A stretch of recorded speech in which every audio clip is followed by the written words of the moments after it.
Avant-hier, alors que on faisait un atelier et parce que je suis, un programme où je suis accompagnée pour entrepreneuriat, on va dire. En tant qu'intuitive, j'avais besoin que quelqu'un me guide et m'accompagne sur ce sujet-là. Une personne plus expérimentée, plus connectée avec, ses énergies, on va dire. Donc la dernière fois, on faisait un atelier et on était en train de, mettre en place notre axe pour, les prochaines semaines et mois en tant qu'entrepreneuse et à un moment donné, durant l'exercice, il fallait intuitivement noter,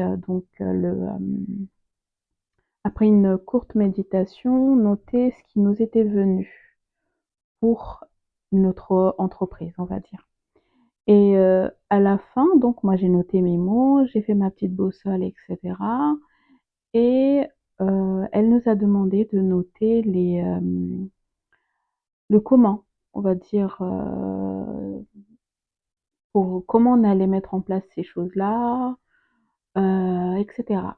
Et donc durant le moment où chacun était concentré pour noter, moi ce qui m'était venu, c'était: «Mais ça a l'air assez personnel ce que j'ai noté, je pense que c'est plus pour moi que pour les personnes que j'accompagne». Du coup, je me suis juste fait cette réflexion et je me suis dit: «Bon, je vais essayer quand même de trouver le comment et on verra ensuite». Et donc pendant que j'essaie de noter, je vois il y a rien qui me vient, mais vraiment rien. Et donc je l'interpelle et je lui dis et donc elle me répond que, bah, oui, elle ressent que ce que j'ai, noté, c'était, personnel et non, pour mes accompagnatrices, pour les personnes que je prévois d'accompagner. Et du coup, il fallait que moi je travaille ces choses-là pour que ce soit beaucoup plus fluide ensuite. J'ai dit: «OK». Ensuite, l'atelier a suivi son cours, on a terminé et une de mes camarades m'a posé la question en off, comment j'avais senti l'atelier, comment ça m'avait aidée. À ce moment-là, je prends le temps de réfléchir et de, voir ce que je ressens et je réalise que durant, ce moment-là où moi j'ai eu la pensée de «c'est personnel» et au moment où elle me l'a redit, ça a touché quelque chose en moi et donc j'ai répondu, à mon amie en lui disant que, bah, ça m'a fait du bien de, de sentir que ce que j'avais ressenti était juste.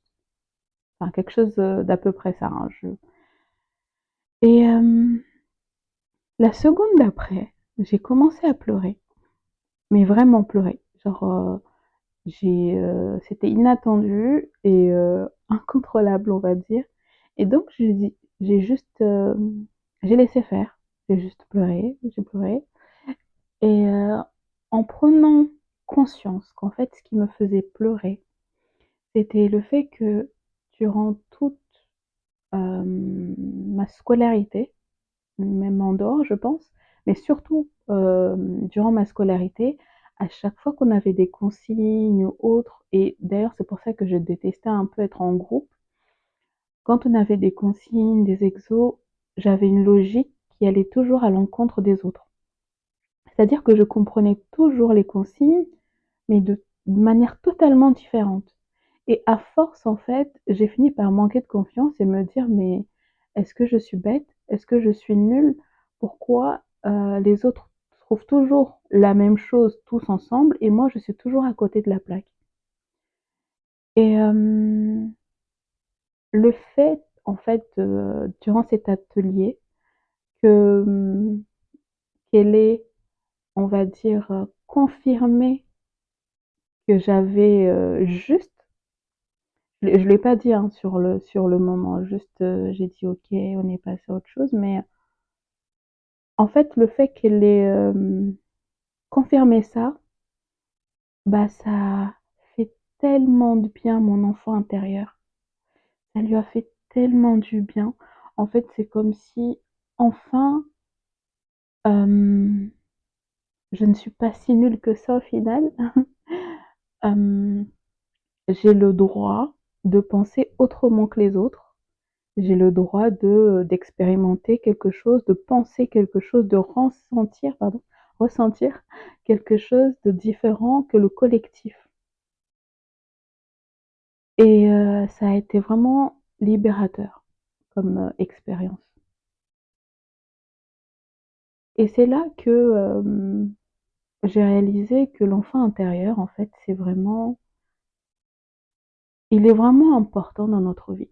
Je dis toujours, en tout cas en général, quand je suis dans un groupe, que ce soit au travail ou autre, quand je regarde les gens s'exprimer, de leurs bless via leurs blessures ou autres, je vois de gros bébés. Littéralement, je vois des enfants blessés, je vois des enfants en train de faire des caprices malgré leur, corps d'adulte et on a tous un enfant blessé.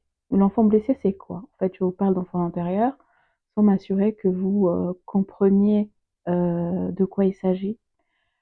En fait, l'enfant intérieur, ça va être cette part de nous, cet enfant qu'on a été, qui a vécu quelque chose, de bon ou de mauvais, mais la plupart du temps, celle qui va rester, qui va nous marquer, c'est l'enfant qui a été blessé, qui n'a pas été entendu, qui, s'est senti seul, qui s'est senti isolé, qui voilà, tout cet enfant-là, en fait, que vous avez été et en fait, lorsque vous n'avez pas pris le temps de regarder cet enfant et de, grandir avec lui et bien, on reste gros bébés blessés qui ont besoin de réconfort et cetera. Par moments, on va porter le masque de l'adulte, mais une fois quelque chose va venir nous heurter, nous blesser, bah, c'est l'enfant qui va prendre le dessus et c'est pour ça que la plupart des gens ont du mal à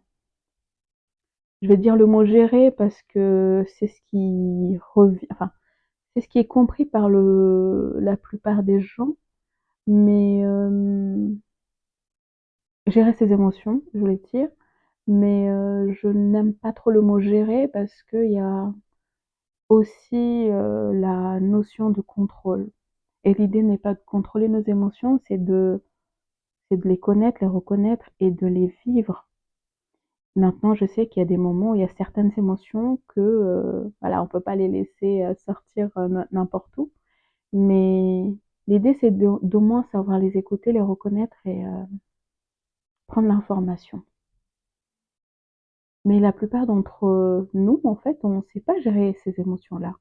On ne sait pas quoi en faire et parfois elles débordent et on devient colérique, excentrique ou alors on va les intérioriser, on va devenir, anxieux, stressé, triste, ces choses-là.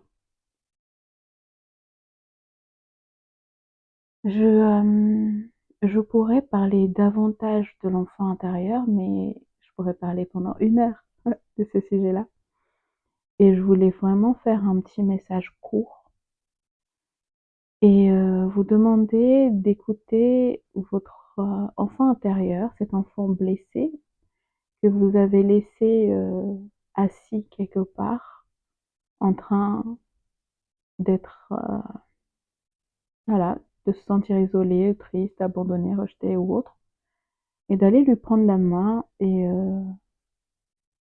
de l'écouter tout simplement. Prenez le temps de l'écouter, et prenez le temps de reconnaître quand c'est l'enfant qui parle ou quand c'est l'adulte qui parle, quand c'est l'adolescent qui parle. Ça, c'est un autre sujet sur lequel, on pourrait revenir plus tard.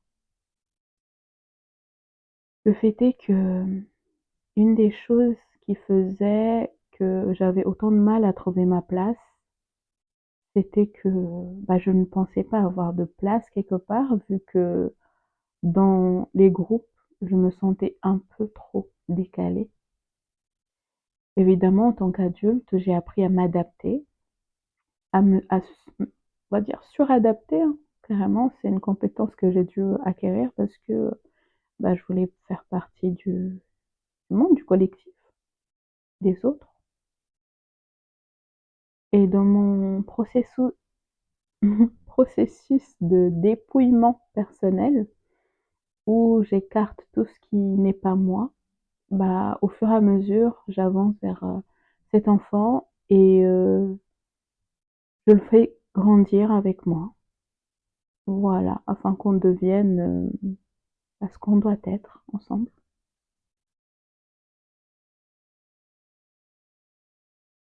Sur ces mots, je vous laisse.